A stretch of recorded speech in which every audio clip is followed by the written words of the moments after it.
Hello everyone. So the topic for today is importance of marketing mix. Why it is important? For this, we will study this topic under two main heads: marketing approach. Marketing mix is very important. Why? Because it leads to formation of effective marketing strategy. क्या आपका product होना चाहिए, right?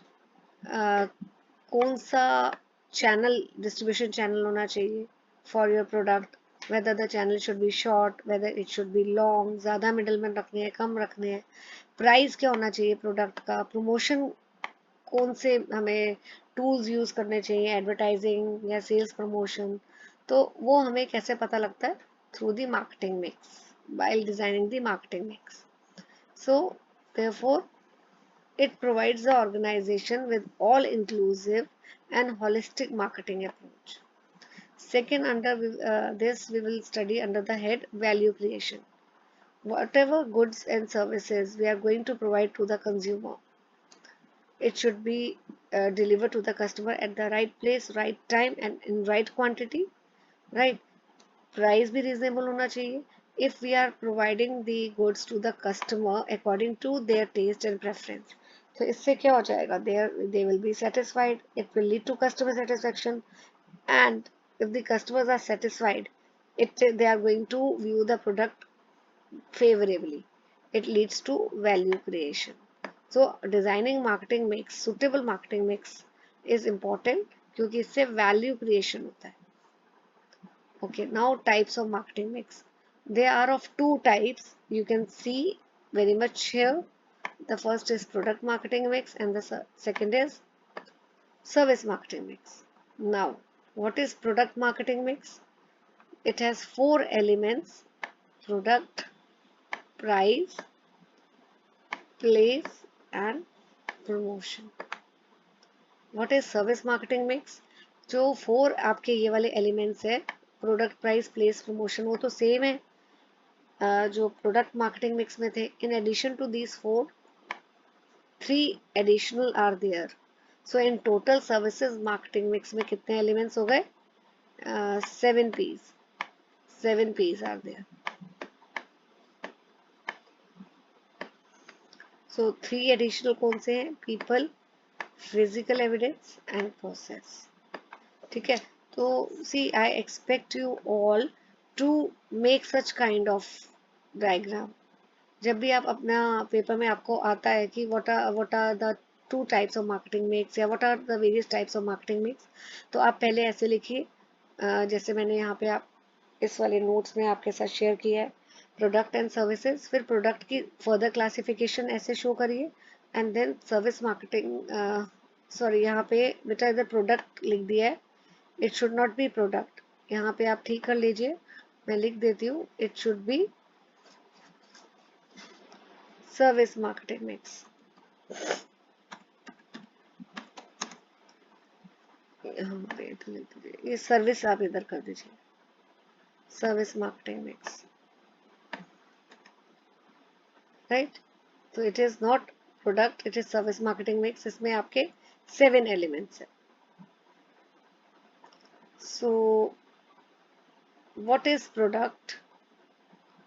Product क्या है? Product is, it includes both goods as well as services.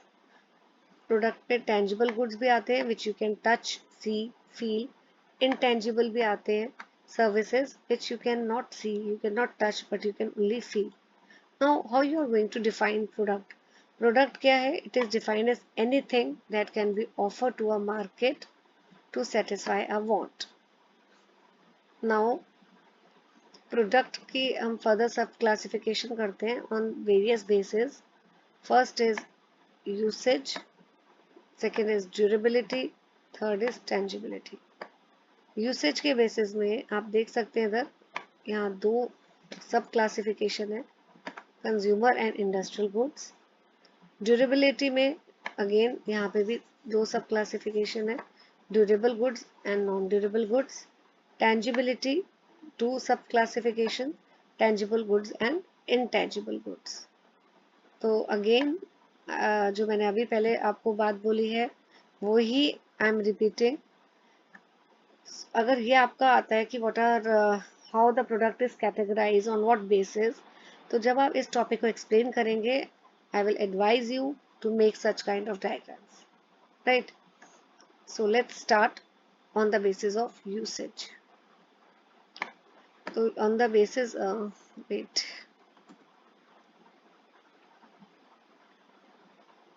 okay on the basis of usage,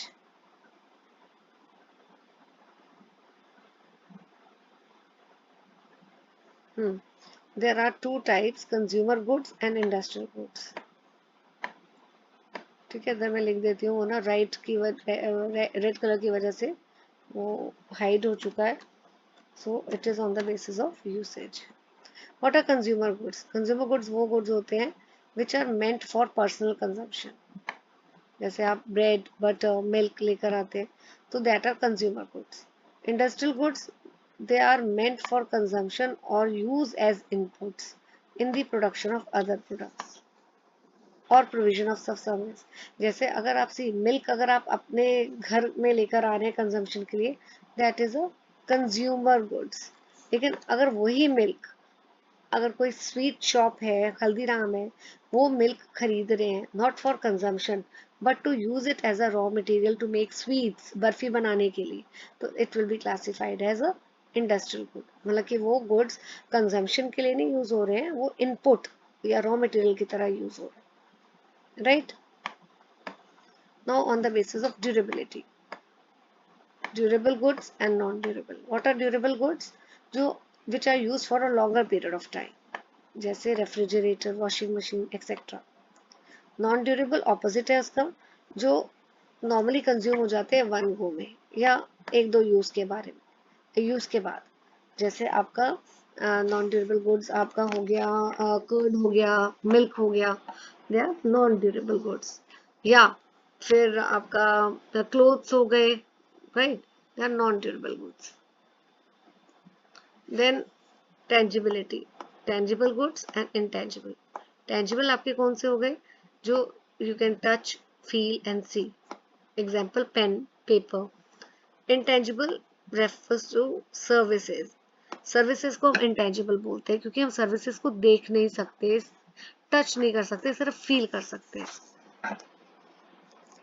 so her product की बेटा एक life cycle होती है, इट पासिस थ्रू. ये हम क्लास 12th में पढ़ेंगे. मैं इस टॉपिक पे डिटेल पे नहीं जाऊंगी अभी, क्योंकि ये आपका क्लास 12th में प्रोडक्ट लाइफ साइकिल के ऊपर एक फुल फ्लेज टॉपिक है.